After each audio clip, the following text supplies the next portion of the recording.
Hello students.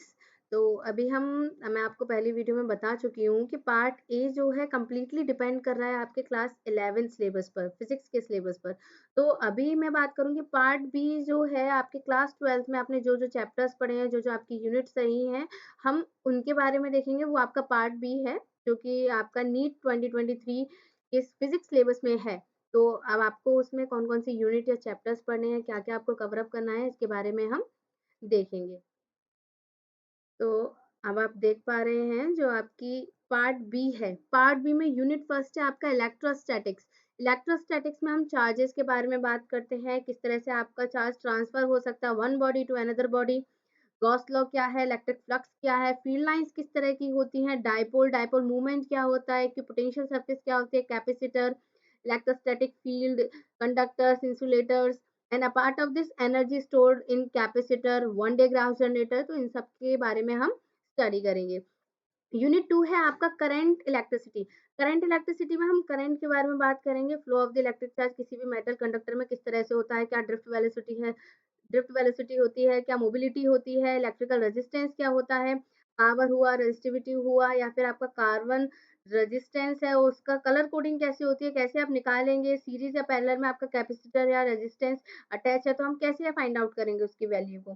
तो internal resistance of the cell के बारे में डील करेंगे।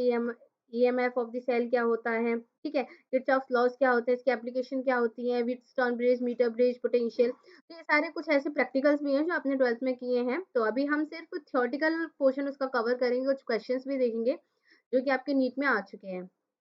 यूनिट थर्ड है आपका magnetic effect of the current and magnetism.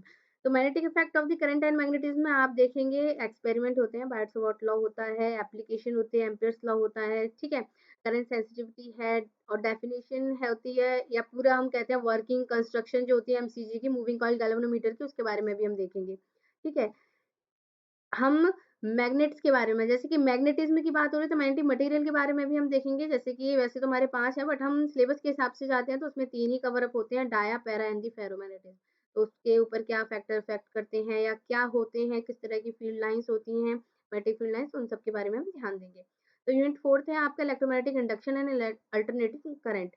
Electromagnetic induction में Faraday's law, Lenz law, eddy current, self mutual inductance होता क्या है, किन किन चीजों में हम देख सकते हैं, कोई एग्जांपल हम लेकर चलेंगे। ठीक है, अल्टरनेटिंग करंट के बारे में देखेंगे, इसकी पीक या रूट मीन स्क्वायर वैल्यू भी देखेंगे, फाइंड आउट करेंगे। और अगर कोई भी चीज, कोई भी सर्किट में हम इंडक्टर कैपेसिटर को अटैच करें तो हम कैसे फाइंड आउट करेंगे। ठीक है, एलसीआर सर्किट देखेंगे किस तरह से बनता है, कैसे इसकी वैल्यूज या इंपीडेंस हम फाइंड आउट कर सकते हैं, इंपीडेंस और रेजिस्टेंस में क्या अंतर है एक्चुअली में, इन सब के बारे में देखेंगे। Resonance, AC generator and the transformer के बारे में स्टडी करेंगे। ट्रांसफार्मर, बिकॉज इंडक्शन की हम बात करें तो ट्रांसफार्मर आपको पता होना चाहिए। यूनिट 5th में आता है electromagnetic waves.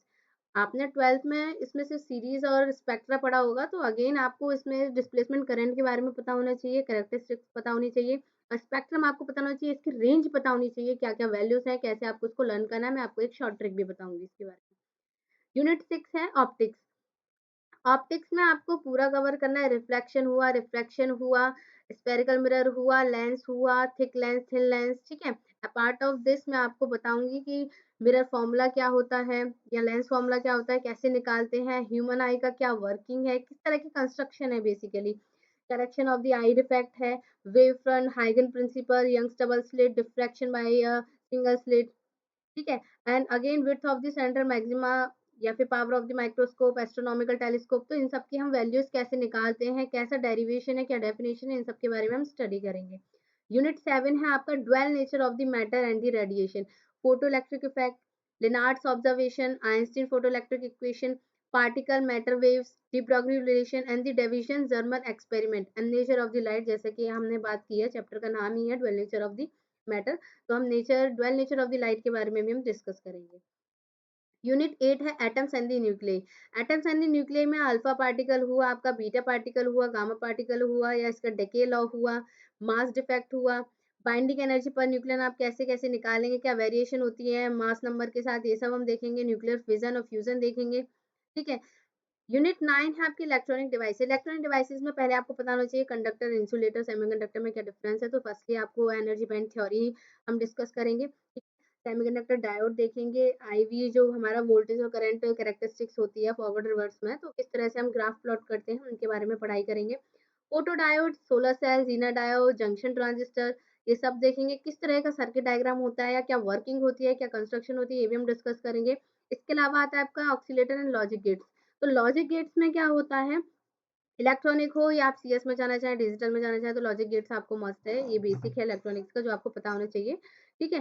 Transistor as a switch, तो ये एक्सेट्रा दीज टॉपिक्स हैं आपके complete unit 1 to unit 9 in a part B for the NEET syllabus 2023। So again thank you and all the best and we will continue our videos. तो हम जो video शुरू करेंगे unit first से शुरू करेंगे। तो थैंक यू सो मच।